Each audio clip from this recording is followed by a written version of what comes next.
and welcome to this tutorial about how to use a weighted hula hoop. When using a weighted hula hoop, there are two techniques for keeping your hoop up. The first is side to side technique and the second is front to back technique. Today we're going to have a look at side to side technique, and the reason that we're starting with this one is because when I was a beginner a few years ago, this was the technique which I found easiest. I will be doing a tutorial on front to back technique very soon, and as soon as it is ready, I will leave a link in the description box so that you can check it out. Now, before we begin learning the technique, it's worth checking that you have a hoop which is perfect for learning with. Now, you'll notice that I have quite a few hoops there, and you can learn to hula hoop with any of those, but some are easier than others, and sometimes when people are finding it difficult, we realise that changing their hoop is a perfect way to help them learn quicker. So the first thing that you can do to check that your hoop is perfect for you is stand it in front of you on the floor and just let it rest against your body. It should come to pretty much your belly button. So my belly button is there, so you can see my hoop is just below, which is fine, but you don't want it too much lower than your belly button. Now the hoop I have here, my favourite one, is 100 centimetres in diameter, which is about right for most people. Any smaller than that and you're going to find it really hard to keep your hoop up. And this is the same with the weight of your hoop as well. This hoop that I recommend is 1.2 kilograms, perfect for somebody who is learning, and experienced hoopers too. This is still my favourite hoop. Any lighter than 1.2 kilograms and you're going to find it really difficult to keep your hoop up. Any heavier and you may find it a little bit of a strain on your muscles while you're learning. The other thing to look out for the perfect hoop is to make sure that it's really nicely padded. This hoop is really squishy as it's gentler on the waist and less likely to cause you any bruising.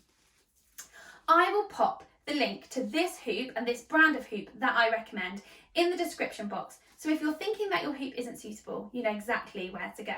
So once you know you have the right hoop, we're ready to think about the technique of side to side hooping. Now for side to side hooping, we want to stand with our feet shoulder width distance apart, just like this. If we have our feet too close together or too far apart, we don't have the same range of movements in our hips as we do when they are shoulder width.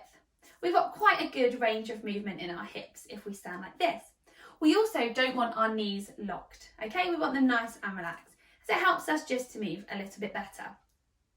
So the motion that you need to be doing to keep your hoop up is a straight line movement. So you want to imagine there's a straight line drawn from one hip bone to the other and carrying on all the way across your room. And what you're going to do is move each hip across this straight line.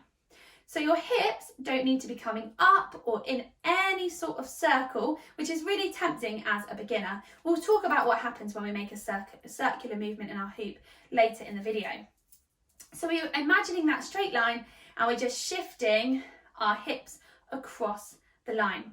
Now it can really help you to do this motion in a mirror or stand your phone up and put selfie mode on so that you can watch what your hips are doing. You'll notice with my feet that my weight is naturally shifting from one foot to another. I don't need to think about this. This should happen automatically if I'm doing the motion correctly. Once you feel confident with that side to side straight line motion, it's time to add our hoop in.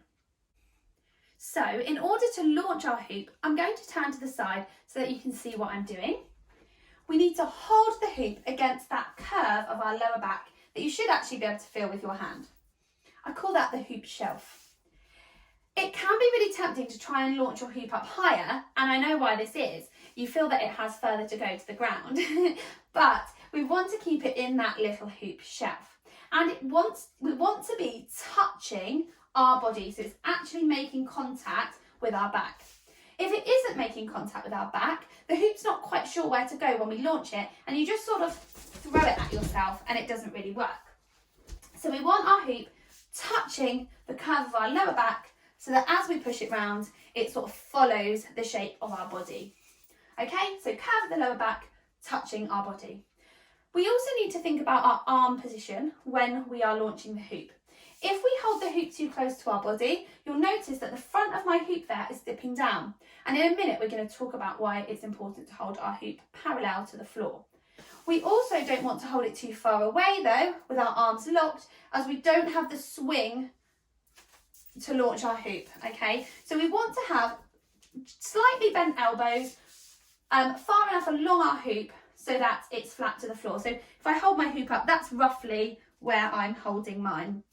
If you have a hoop with sections, if you stand in the section at the back, you're about one section either side, okay, for holding. If you don't have sections though, you should be able to feel by just having nice relaxed elbows where you need to be. So, curve of the lower back touching our body, arms nice and relaxed with bent elbows. Now what we're going to make sure as well is that we're launching our hoop flat, okay? If we launch our hoop at an angle, okay, like this, even slight, you can see it's going to stay at an angle and it's not going to move smoothly around our body. And we can launch it at an angle the other way, and the same thing sort of happens. I sort of naturally bring it flat, but if you launch it like that, it's not going to go.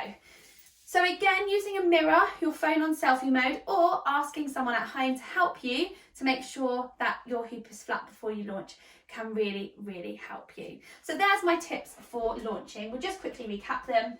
Against the curve of our lower back, touching our body, nice relaxed elbows far enough out to hold the hoop securely, and making sure it's flat to the floor. And then you're ready to launch your hoop.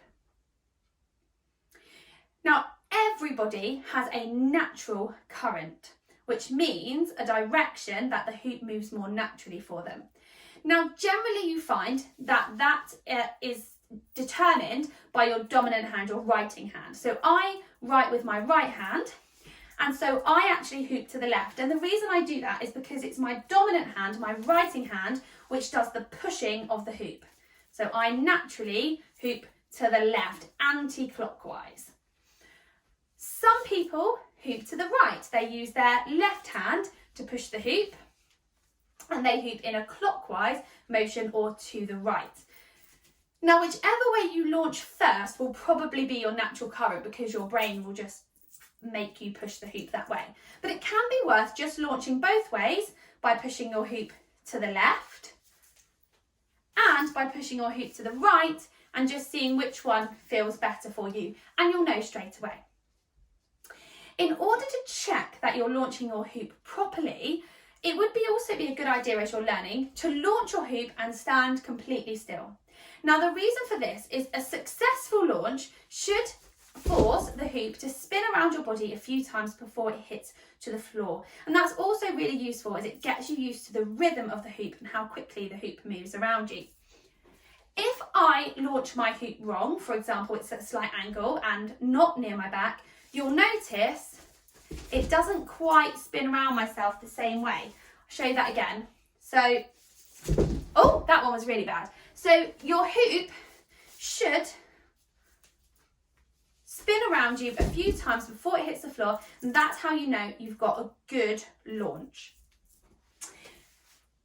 When you're happy with your launching and you know that you are pushing it with enough force and you've got it in exactly the right place, it's time to add in that hip motion. So as we push round, we straight away go into that side to side. I'll exaggerate it a bit for you.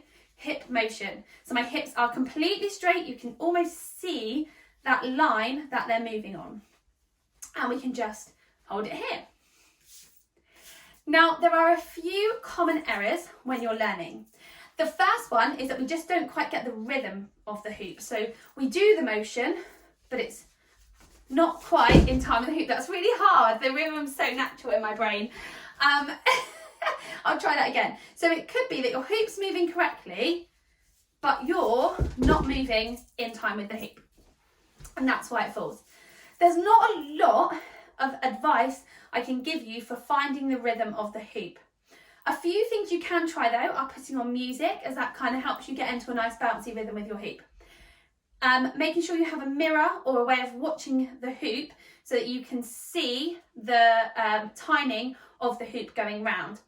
Don't look down at it though, or it will fall down. Make sure you've got some sort of mirror or something in front of you so you can watch keeping your chin up.